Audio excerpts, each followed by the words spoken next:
Hannah Anderson and James DiMaggio were discovered deep in the Idaho wilderness by some horseback riders who thought that they looked out of place, so they called authorities. Kevin Tibbles traveled into that same backcountry with them. Kevin, good morning.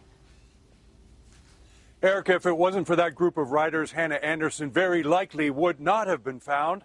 But just don't call them heroes. It is easy to see why one rarely encounters other people in the craggy mountains and high pines of the Idaho backcountry. It is as treacherous as it is majestic. All the more reason why 4 seasoned riders on an outing thought something was out of place when they came across a man and a young girl some 20 miles from the nearest paved road. We thought that was pretty strange, and especially the way they were dressed. Something else stood out. The man, James DiMaggio, had brought a cat with him. They had cradling that cat right here and then just stroking it. Kind of odd. It was only after the group returned home and saw the Amber Alert for 16-year-old Hannah Anderson that they became alarmed and called police. They all agreed the girl they saw was frightened. The look I seen on her face was pretty much pure fear.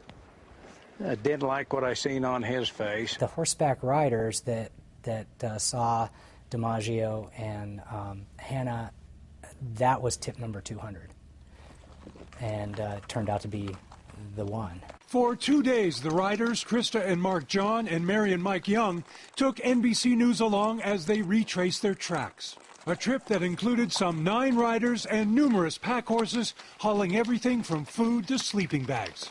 We ended up at a place the riders say they saw Hannah dipping her sore feet into chilly Lake Moorhead. When they come into the lake and seeing this beautiful lake, they thought they were alone.